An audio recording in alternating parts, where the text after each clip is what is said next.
ओम नमो भगवते वासुदेवाय नमः। आपके अपने YouTube चैनल जय मां कंजक में आपका बहुत बहुत स्वागत है। भगवान लक्ष्मी नारायण की कृपा आप और आपके परिवार पर सदा सर्वदा बनी रहे। श्रीमद् भागवत पुराण की कथाओं को आगे बढ़ाते हुए आज की कथा का आरंभ हम श्री कृष्ण रुक्मिणी संवाद अध्याय से करेंगे। उम्मीद करती हूँ कथा का पूरा फल लेने के लिए आप कथा को शुरू से लेकर अंत तक जरूर श्रवण करेंगे। ओम नमो भगवते वासुदेवाय नमः। श्री सुखदेव जी कहते हैं, परीक्षित, एक दिन समस्त जगत के परमपिता और ज्ञानदाता भगवान श्री कृष्ण रुक्मिणी जी के पलंग पर आराम से बैठे हुए थे। भीष्म नंदिनी श्री रुक्मिणी जी सखियों के साथ अपने पति देव की सेवा कर रही थी। उन्हें पंखा झल रही थी। परीक्षित, जो सर्वशक्तिमान भगवान खेल खेल में ही इस जगत की रचना, रक्षा और प्रलय करते हैं, वही अजन्मा प्रभु अपनी बनाई हुई धर्म मर्यादाओं की रक्षा करने के लिए यदुवंशियों में अवतीर्ण हुए हैं। रुक्मिणी जी का महल बड़ा ही सुंदर था। उसमें ऐसे ऐसे चंदोवे तने हुए थे जिनमें मोतियों की लड़ियों की झालरें लटक रही थी। मणियों के दीपक जगमगा रहे थे। बेला, चमेली के फूल और हार महक रहे थे। फूलों पर झुंड के झुंड भोरे गुंजार कर रहे थे। सुंदर सुंदर झरोखों की जालियों में से चंद्रमा की शुभ्र किरणें कमल के भीतर छिटक रही थी। उद्यान में पारिजात की उपवन की सुगंध लेकर मंद मंद शीतल वायु चल रही थी। झरोखों की जालियों में से अगर के धूप का धुआं बाहर निकल रहा था। ऐसे महल में दूध के फेन के समान कोमल और उज्जवल बिछौनों से युक्त सुंदर पलंग पर भगवान श्री कृष्ण बड़े आनंद से विराजमान थे और रुक्मिणी जी त्रिलोकी के स्वामी को पति रूप में प्राप्त करके उनकी सेवा कर रही थी। रुक्मिणी जी ने अपनी सखी के हाथ से वे चंवर ले लिया जिसमें रत्नों की डांडी लगी थी और परम रूपवती लक्ष्मी रूपिणी देवी रुक्मिणी जी उसे डुला डुलाकर भगवान की सेवा करने लगी। उनके कर कमलों में जड़ाऊ अंगूठियां, कंगन और चंवर शोभा पा रहे थे। चरणों में मणि जटित पायजेब रुंझुन रुंझुन कर रहे थे। अंचल के नीचे छिपे हुए स्तनों की केशर की लालिमा से हार लाल लाल जान पड़ता था और चमक रहा था। नितंब भाग में बहुमूल्य करधनी की लड़ियां लटक रही थी। इस प्रकार वे भगवान के पास ही रहकर उनकी सेवा में संलग्न थी। रुक्मिणी जी की घुंघराली अलके, कानों के कुंडल और गले के स्वर्णहार अत्यंत विलक्षण थे। उनके मुख चंद्र से मुस्कुराहट की अमृत वर्षा हो रही थी। ये रुक्मिणी जी अलौकिक रूप लावण्यवती लक्ष्मी जी ही तो हैं। उन्होंने जब देखा कि भगवान ने लीला के लिए मनुष्य का सत शरीर ग्रहण किया है, तब उन्होंने भी उनके अनुरूप रूप प्रकट कर दिया। भगवान श्री कृष्ण ये देखकर बहुत प्रसन्न हुए कि रुक्मिणी जी मेरे प्राण हैं, मेरी अनन्य प्रेयसी हैं। तब उन्होंने बड़े प्रेम से मुस्कुराते हुए उनसे कहा, राजकुमारी, बड़े बड़े नरपति जिनके पास लोकपालों के समान ऐश्वर्य और संपत्ति है, जो बड़े महानुभाव और श्रीमान हैं तथा सुंदरता, उदारता और बल में भी बहुत आगे बढ़े हुए हैं, तुमसे विवाह करना चाहते थे। तुम्हारे पिता और भाई भी उन्हीं के साथ तुम्हारा विवाह करना चाहते थे। यहाँ तक कि उन्होंने वाग्दान भी कर दिया था शिशुपाल आदि बड़े बड़े वीरों को जो कामोन्त होकर तुम्हारे याचक बन रहे थे, तुम्हें छोड़ दिया और मेरे जैसे व्यक्ति को जो किसी प्रकार तुम्हारे समान नहीं अपना पति स्वीकार किया। ऐसा तुमने क्यों किया? सुंदरी, देखो, हम जरासंध आदि राजाओं से डरकर समुद्र की शरण में आ बसे हैं। बड़े बड़े बलवानों से हमने वैर बांध रखा है और प्राय राज सिंहासन के अधिकार से भी वंचित ही हैं। सुंदरी, हम किस मार्ग के अनुयायी हैं? हमारा कौन सा मार्ग है, ये भी लोगों को अच्छी तरह मालूम नहीं। हम लोग लौकिक व्यवहार का भी ठीक ठीक पालन नहीं करते। अनुन्य विनय के द्वारा स्त्रियों को रिझाते भी नहीं। जो स्त्रियां हमारे जैसे पुरुषों का अनुसरण करती हैं, उन्हें प्राय क्लेश ही क्लेश भोगना पड़ता है। हम तो सदा के अनकिंचन हैं, ना तो हमारे पास भी कुछ था और ना रहेगा। ऐसे ही अकिंचन लोगों से हम प्रेम भी करते हैं और वे लोग भी हमसे प्रेम करते हैं। यही कारण है कि अपने को धनी समझने वाले लोग प्राय हमसे प्रेम नहीं करते, हमारी सेवा नहीं करते। जिनका धन, कुल, ऐश्वर्य, सौंदर्य और आय अपने समान होती है, उन्हीं से विवाह और मित्रता का संबंध करना चाहिए। जो अपने से श्रेष्ठ या अधम हो, उनसे नहीं करना चाहिए। विदर्भ राजकुमारी, तुमने अपनी अदूरदर्शिता के कारण इन बातों का विचार नहीं किया और बिना जाने बुझे भिक्षुकों से मेरी झूठ प्रशंसा सुनकर मुझ गुणहीन को वर्ण कर लिया। अब भी कुछ बिगड़ा नहीं, तुम अपने अनुरूप किसी श्रेष्ठ क्षत्रिय को वर्ण कर लो, जिसके द्वारा तुम्हारी इहलोक और परलोक की सारी आशा अभिलाषाएं पूरी हो सके। सुंदरी, तुम जानती हो कि शिशुपाल, शालव, जरासंध, दंतवक्त्र आदि नरपति और तुम्हारा बड़ा भाई रुक्मी मुझसे द्वेष करते हैं। कल्याणी, वे सब बल पौरुष के मद से अंधे हो रहे थे, अपने सामने किसी को कुछ नहीं गिनते। उन दुष्टों का मान मर्दन करने के लिए ही मैंने तुम्हारा हरण किया था और कोई कारण नहीं था। निश्चय ही हम उदासीन हैं। हम स्त्री, संतान और धन के लोलुप नहीं हैं। निष्क्रिय और देह गेह से संबंध रहित दीपशिखा के समान साक्षी मात्र हैं। हम अपने आत्मा के साक्षात्कार से ही पूर्ण काम है, कृत्य हैं। परीक्षित, भगवान श्री कृष्ण के क्षण भर के लिए ही अलग ना होने के कारण रुक्मिणी जी को ये अभिमान हो गया था कि मैं इनकी सबसे अधिक प्यारी हूँ। इसी गर्व की शांति के लिए इतना कहकर भगवान चुप हो गए। परीक्षित, जब रुक्मिणी जी ने अपने परम प्रियतम पति त्रिलोकेश्वर भगवान की ये अप्रिय वाणी सुनी, जो पहले कभी नहीं सुनी थी, तब वे अत्यंत भयभीत हो गई। उनका हृदय धड़कने लगा। वे रोते रोते चिंता के अगाध समुद्र में डूबने उतरने लगी। वे अपने कमल के समान कोमल और नखों की लालिमा से कुछ कुछ लाल प्रतीत होने वाले चरणों से धरती को रिदने लगी। अंजन से मिले हुए काले काले आंसू केशर से रंगे हुए वक्षस्थल को धोने लगी। मुंह नीचे को लटक गया। अत्यंत दुख के कारण उनकी वाणी रुक गई और वे ठिठकी सी रह गई। अत्यंत व्यथा, भय और शोक के कारण विचार शक्ति लुप्त हो गई। वियोग की संभावना से वे तक्षण इतनी दुबली हो गई कि उनकी कलाई का कंगन तक खिसक गया। हाथ का चवर गिर पड़ा। बुद्धि की विकलता के कारण वे एकाएक अचेत हो गई। केश बिखर गए और वे वायु वेग से उखड़े हुए केले के खंभे की तरह धरती पर गिर पड़ी। भगवान श्री कृष्ण ने देखा कि मेरी प्रेयसी रुक्मिणी जी हास्य विनोद की गंभीरता नहीं समझ रही और प्रेम पाश की दृढ़ता के कारण उनकी ये दशा हो रही है। स्वभाव से ही परम कारुणिक भगवान श्री कृष्ण का हृदय उनके प्रति करुणा से भर गया। चार भुजाओं वाले वे भगवान उसी समय पलंग से उतर पड़े और रुक्मिणी जी को उठा लिया तथा उनके खुले हुए केशपाशों को बांधकर अपने शीतल कर कमलों से उनका मुंह पोंछ दिया। भगवान ने उनके नेत्रों के आंसू और शोक के आंसुओं से भीगे हुए स्तनों को पोंछकर अपने प्रति अनन्य प्रेम भाव रखने वाली उन सती रुक्मिणी जी को बाहों में भरकर छाती से लगाया। भगवान श्री कृष्ण समझाने बुझाने में बड़े कुशल और अपने प्रेमी भक्तों के एकमात्र आश्रय हैं। जब उन्होंने देखा कि हास्य की गंभीरता के कारण रुक्मिणी जी की बुद्धि चक्कर में पड़ गई और वे अत्यंत दीन हो रही हैं, तब उन्होंने इस अवस्था के अयोग्य अपनी प्रेयसी रुक्मिणी जी को समझाया। श्री कृष्ण जी ने कहा, विदर्भ नंदिनी, तुम मुझसे बुरा मत मानना, मुझसे रूठना नहीं। मैं जानता हूँ कि तुम एकमात्र मेरे ही प्राण हो। मेरी प्रिय सहचरी, तुम्हारी प्रेम भरी बात सुनने के लिए ही मैंने हंसी हंसी में छलना किया थी। मैं देखना चाहता था कि मेरे यो कहने पर तुम्हारे लाल लाल होंठ पड़ने कोप से किस प्रकार फड़कने लगते हैं।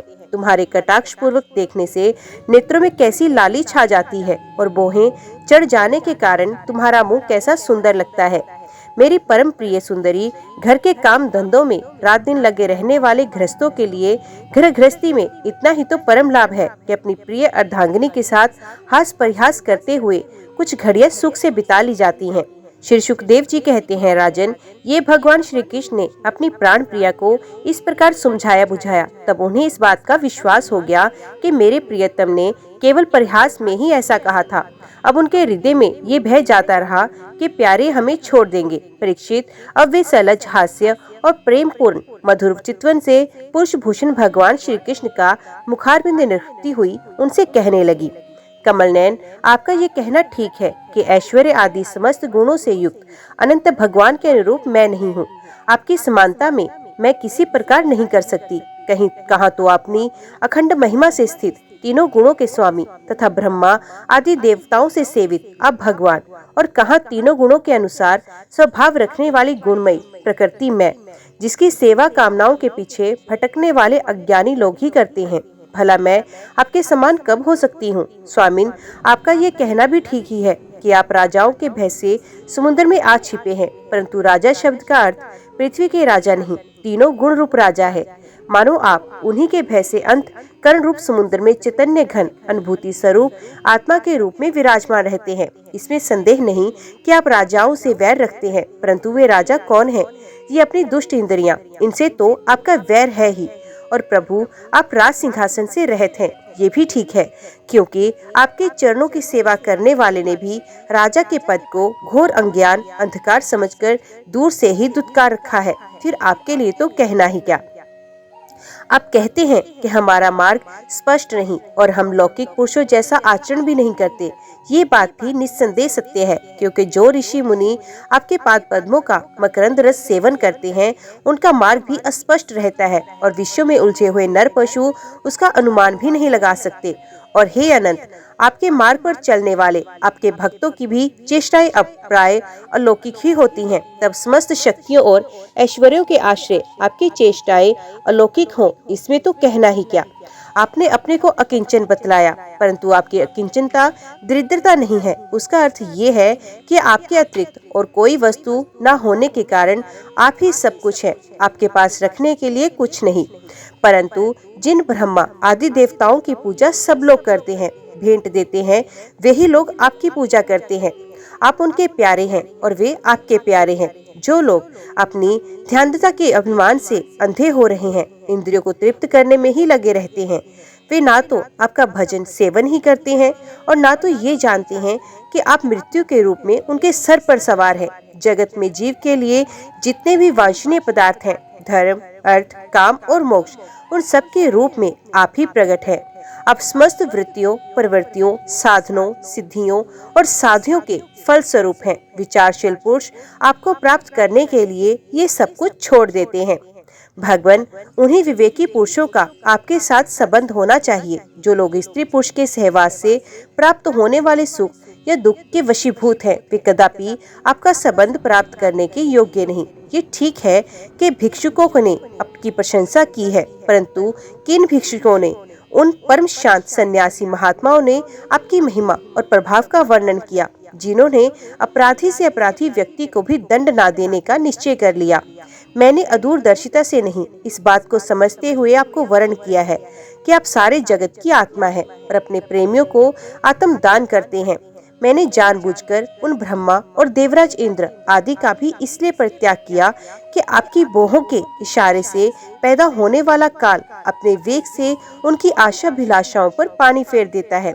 फिर दूसरों की, शिशुपाल, दंतवक्र या जरासंध की तो बात ही क्या। सर्वेश्वर आर्यपुत्र, आपकी ये बात किसी प्रकार युक्ति संगत नहीं मालूम होती कि आप राजाओं से भयभीत होकर समुद्र में आ बसे हैं, क्योंकि केवल अपने सारंग धनुष की टंकार से मेरे विवाह के समय आए हुए समस्त राजाओं को भगाकर अपने चरणों में समर्पित मुझ दासी को उसी प्रकार हरण कर लिया, जैसे सिंह अपने कर्कश ध्वनि से वन पशुओं भगाकर अपना भाग ले आवे। कमल नयन, आप कैसे कहते हैं कि जो मेरा अनुसरण करता है उसे प्राय कष्ट ही उठाना पड़ता है।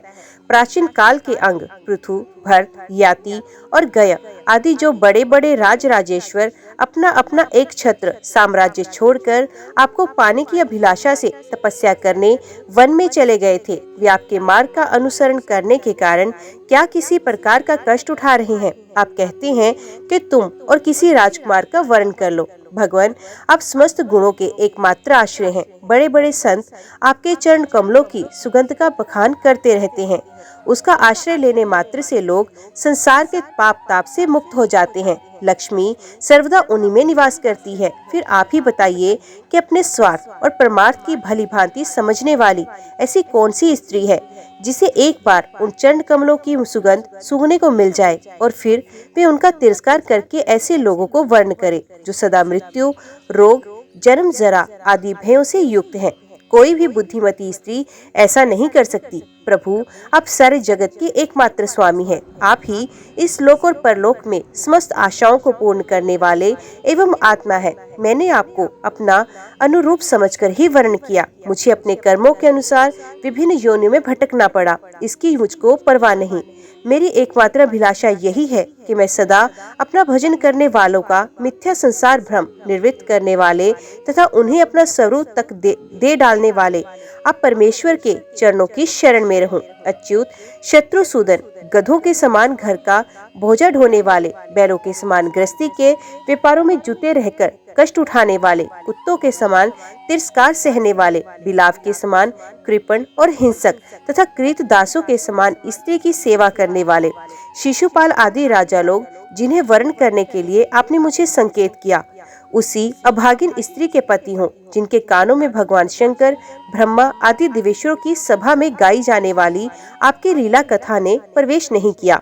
ये मनुष्य का शरीर जीवित होने पर भी मुर्दा है, ऊपर से चमड़ी, दाढ़ी, मूछ, रोए, नख और केशों से ढका हुआ, परंतु इसके भीतर मांस, हड्डी, खून, कीड़े, मलमूत्र, कफ, पित्त और वायु भरे पड़े हैं। इसे वही मूढ़ स्त्री अपना प्रियतम पति समझकर सेवन करती है, जिसे कभी आपके चरणारविंद के मकरंद की सुगंध सूंघने को नहीं मिली। कमल नयन, आप आत्माराम है, मैं सुंदरी अथवा गुणवती हूँ, इन बातों पर आपकी दृष्टि नहीं जाती, अत आपका उदासीन रहना स्वाभाविक है। फिर भी आपके चरण कमलों में मेरा सुदृढ़ अनुराग हो, यही मेरी अभिलाषा है। जब आप इस संसार की अभिवृद्धि के लिए उत्कट रजोगुण स्वीकार करके मेरी ओर देखते हैं, तब वे भी आपका परम अनुग्रही है। मधुसूदन, आपने कहा कि किसी अनुरूप वर को वर्ण कर लो। मैं आपकी इस बात को भी झूठ नहीं मानती, क्योंकि कभी कभी एक पुरुष के द्वारा जीती जाने पर भी कशी नरेश की कन्या अम्बा के समान किसी किसी के दूसरे पुरुष में भी प्रीति रहती है। उल्टा स्त्री का मन तो विवाह हो जाने पर भी नए नए पुरुषों की ओर खींचता है। बुद्धिमान पुरुष को चाहिए कि वे ऐसी उल्टा स्त्री को अपने पास ना रखे। उसे अपनाने वाले पुरुष लोग और परलोक दोनों खो बैठता है, अभयभ्रष्ट हो जाता है। भगवान श्री कृष्ण ने कहा, साध्वी राजकुमारी, यही बातें सुनने के लिए मैंने तुमसे हंसी हंसी में तुम्हारी वंचना की थी, तुम्हें छकाया था। तुमने मेरे वचनों की जैसी व्याख्या की वे अक्षरश सत्य है। सुंदरी, तुम मेरी अनन्य प्रेयसी हो, मेरे प्रति तुम्हारा अनन्य प्रेम है। तुम मुझसे जो जो अभिलाषा करती हो वे तो तुम्हें सदा सर्वदा प्राप्त ही हैं। और ये बात भी है कि मुझसे की गई अभिलाषाएं सांसारिक कामनाओं के समान बंधन में डालने वाली नहीं होती, बल्कि वे समस्त कामनाओं से मुक्त कर देती हैं।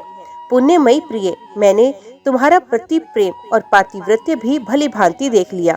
मैंने उल्टी सीधी बात कह कहकर तुम्हें विचलित करना चाहा था, परंतु तुम्हारी बुद्धि मुझसे तनिक भी इधर उधर नहीं हुई। प्रिय, मैं मोक्ष का स्वामी हूँ, लोगों को संसार सागर से पार करता हूँ। जो सकाम पुरुष अनेक प्रकार के व्रत और तपस्या करके दाम्पत्य जीवन के विशेष सुख की अभिलाषा से मेरा भजन करते हैं, वे मेरी माया से मोहित है। माननीय प्रिय, मैं मोक्ष तथा संपूर्ण संपदाओं का आश्रय हूँ, अधीश्वर हूँ। मुझ परमात्मा को प्राप्त करके भी जो लोग केवल विशेष सुख के साधन संपत्ति की ही अभिलाषा करते हैं, मेरी पराभक्ति नहीं चाहते, वे बड़े मंदभागी हैं, क्योंकि विशेष सुख तो नरक में और नरक के ही समान सूकर कुकर आदि योनियों में भी प्राप्त हो सकते हैं, परंतु उन लोगों का मन तो विश्व में ही लगा रहता है, इसलिए उन्हें नरक में जाना भी अच्छा जान पड़ता है। धुरेश्वरी प्राण प्रिय, ये बड़े आनंद की बात है कि तुमने अब तक निरंतर संसार बंधन से मुक्त करने वाली मेरी सेवा की है। दुष्ट पुरुष ऐसा कभी नहीं कर सकते। जिन स्त्रियों का चित्त दूषित कामनाओं से भरा हुआ है और जो अपनी इंद्रियों की तृप्ति में ही लगी रहने के कारण अनेकों प्रकार के छल छंद रचती हैं, उनके लिए तो ऐसा करना और भी कठिन है। माननीय, मुझे अपने घर में तुम्हारे समान प्रेम करने वाली भार्या और कोई नहीं दिखाई देती, क्योंकि जिस समय तुमने मुझे देखा ना था, केवल मेरी प्रशंसा सुनी थी, उस समय भी अपने विवाह में आए हुए राजाओं की अपेक्षा करके ब्राह्मण के द्वारा मेरे पास गुप्त संदेशा भेजा था। तुम्हारा हरण करते समय मैंने तुम्हारे भाई को युद्ध में जीतकर उसे विरूप कर दिया और अनिरुद्ध के विवाह उत्सव में चौसर खेलते समय बलराम जी ने तो उसे मार ही डाला, किंतु हमसे वियोग हो जाने की आशंका से तुमने चुपचाप वे सारा दुख सह लिया, मुझसे एक भी बात नहीं कही। तुम्हारे इस गुण से मैं तुम्हारे वश में हो गया। तुमने मेरी प्राप्ति के लिए दूत के द्वारा अपना गुप्त संदेश भेजा था, परंतु जब तुमने मेरे पहुंचने में कुछ विलंब होता देखा, तब तुम्हें ये सारा संसार सोना दिखने लगा। उस समय तुमने अपना ये सर्वांग सुंदर शरीर किसी दूसरे के योग्य ना समझकर इसे छोड़ने का संकल्प कर लिया। तुम्हारा ये प्रेम भाव तुम्हारे ही अंदर रहे, हम इसका बदला नहीं चुका सकते। तुम्हारे इस सर्वोच्च प्रेम भाव का केवल अभिनंदन करते हैं। परीक्षित, जगदीश्वर भगवान श्री कृष्ण आत्माराम है, वे जब मनुष्यों किसी लीला कर रहे हैं तब उसमें दाम्पत्य प्रेम को बढ़ाने वाले विनोद भरे वार्तालाप भी करते हैं और इस प्रकार लक्ष्मी स्वरूपिणी रुक्मिणी जी के साथ विहार करते रहे। भगवान श्री कृष्ण समस्त जगत को शिक्षा देने वाले और सर्वव्यापक हैं। वे इसी प्रकार दूसरी पत्नियों के महलों में भी गृहस्थों के समान रहते और धर्म का पालन करते थे। परीक्षित, भगवान श्री कृष्ण की प्रत्येक पत्नी के गर्भ से 10-10 पुत्र उत्पन्न हुए। वे रूप, बल आदि गुणों में अपने पिता भगवान श्री कृष्ण से किसी बात में कम नहीं थे। राजकुमारियां देखती थी कि भगवान श्री कृष्ण हमारे महल से कभी बाहर नहीं जाते, सदा हमारे पास ही बने रहते हैं। इससे वे यही समझती कि श्री कृष्ण को मैं ही सबसे प्यारी हूँ। परीक्षित, सच पूछो तो वे अपने पति भगवान श्री कृष्ण का तत्व, उनकी महिमा नहीं समझती थी। वे सुंदरियां अपने आत्मानंद में एक रस स्थित भगवान श्री कृष्ण के कमल कली के समान सुंदर मुख, विशाल बाहु, कर्ण स्पर्शी नेत्र, प्रेम भरी मुस्कान, रसमयी चितवन और मधुर वाणी से स्वयं ही मोहित रहती थी। वे अपने श्रृंगार संबंधी हाव भावों से उनके मन को अपनी ओर खींचने में समर्थ नहीं हो सकी। वे 16,000 से अधिक थी। अपनी मंद मंद मुस्कान और तिरछी चितवन से युक्त मनोहर भौहों के इशारे से ऐसे प्रेम के बाण चलाती जो काम कला के भावों से परिपूर्ण होते थे, परंतु किसी भी प्रकार से किन्हीं साधनों के द्वारा वे भगवान के मन एवं इंद्रियों से चंचलता नहीं उत्पन्न कर सकी। ब्रह्मा आदि बड़े बड़े देवता भी भगवान के वास्तविक स्वरूप को या उनकी प्राप्ति के मार्ग को नहीं जानते। उन्हीं रमारमण भगवान श्री कृष्ण को उन स्त्रियों ने पति के रूप में प्राप्त किया। अब नित्य निरंतर उनके प्रेम और आनंद की अभिवृद्धि होती रहती थी और वे प्रेम भरी मुस्कुराहट, मधुर चितवन, नव समागम की लालसा आदि से भगवान की सेवा करती रहती। उनमें से सभी पत्नियों के साथ सेवा करने के लिए सैकड़ों दासियां रहती। फिर भी जब उनके महल में भगवान पधारते तब वे स्वयं आगे जाकर आदर पूर्वक उन्हें लिवा लाती, श्रेष्ठ आसन पर बिठाती, उत्तम सामग्रियों से उनकी पूजा करती, चरण कमल पखारती, पान खिलाती, पाँव दबाकर थकावट दूर करती, पंखा झलती, इत्र फुलेल, चंदन आदि लगाती, फूलों के हार पहनाती, केस संवारती, सुलाती, स्नान कराती और अनेक प्रकार के भोजन कराकर अपने हाथों भगवान की सेवा किया करती। परीक्षित, मैं कह चुका हूँ कि भगवान श्री कृष्ण की प्रत्येक पत्नी के 10-10 हजार पुत्र थे। उन रानियों में 8 पटरानियां थी जिनके विवाह का वर्णन मैं पहले कर चुका। अब उनके प्रद्युम्न आदि पुत्रों का वर्णन करता हूँ। रुक्मिणी के गर्भ से 10 पुत्र हुए। प्रद्युम्न, चारुदेशन, सुदेशन, पराक्रमी, चारुदेह, सुचारु, चारुगुप्त, भद्रचारु, चारुचंद्र, विचारु और 10वां चारु। ये अपने पिता भगवान श्री कृष्ण से किसी बात में कम नहीं थे। सत्यभामा के भी 10 पुत्र थे। भानु, सुभानु, सर्वभानु, प्रभानु, भानुमानु, चंद्रभानु, भद्रभानु, अतिभानु, श्रीभानु और प्रतिभानु। जामवती के भी 10, सांब आदि 10 पुत्र हुए। सांब सुमित्र, पुरुजित, शतजित, सहस्रजित, विजय, चित्रकेतु, वसुमान, द्रविड़ और कृतु। ये सब श्री कृष्ण को बहुत प्यारे थे। नागन जीती सत्या के भी 10 पुत्र हुए। वीरचंद्र, अश्वसेन, चित्रुक, वेगभान, वृष, आम, शंकु, वसु और परम तेजस्वी कुंती। कालिंदी के 10 पुत्र थे। श्रुत, कवि, वृषवीर, सुबाहु, भद्र, शांति, दर्श, पूर्णमास और सबसे छोटा सोमक। मद्र देश की राजकुमारी लक्ष्मणा के गर्भ से परघोष, गात्रवाण, सिंह, बल, प्रबल, उधरवर्ग, महाशक्ति, सह, ओज और अपराजिता का जन्म हुआ। मित्रविंदा के पुत्र थे वृक, हर्ष, अनिल, कृत, वर्धन, अन्नाद, महाश, पावन, वृहनी और श्रुधि। भद्रा के पुत्र थे संग्रामजित, भृतसेन, शूर, प्रहरण, अरिजीत, जय, सुभद्र, वाम, आयु और सैतक। इन पटरानियों के अतिरिक्त भगवान की रोहिणी आदि 16,100 और भी पत्नियां थीं। उनके दीप्तिमान और ताम्र तप्त आदि 10-10 पुत्र हुए। रुक्मिणी नंदन प्रद्युम्न का मायावती रति के अतिरिक्त भोजकट नगर निवासी रुक्मी की पुत्री रुकमवती से भी विवाह हुआ था। उसी के गर्भ से परम बलशाली अनिरुद्ध का जन्म हुआ। परीक्षित, श्री कृष्ण के पुत्रों की माताओं की 16,000 से अधिक थी, इसलिए उनके पुत्र पोत्रों की संख्या करोड़ों तक पहुंच गई। राजा परीक्षित ने पूछा, परम ज्ञानी मुनीश्वर, भगवान श्री कृष्ण ने रणभूमि में रुक्मिणी का बड़ा तिरस्कार किया था, इसलिए वे सदा इस बात की घात में रहता था कि अवसर मिलते ही श्री कृष्ण से उसका बदला लूं और उनका काम तमाम कर डालूं। ऐसी स्थिति में उसने अपनी कन्या रुकमवती और अपने शत्रु के पुत्र प्रद्युम्न जी को कैसे ब्याह दी? कृपा करके बताएं। दो शत्रुओं में श्री कृष्ण और रुक्मी में फिर से परस्पर वैवाहिक संबंध कैसे हुआ? आपसे कोई बात छिपी नहीं, क्योंकि योगी जन भूत भविष्य और वर्तमान की सभी बातें भली भांति जानते हैं। उनसे ऐसी बातें कैसे छिपी रह सकती हैं जो इंद्रियों से परे हैं, बहुत दूर है अथवा बीच में किसी वस्तु की आड़ होने के कारण नहीं दिखती।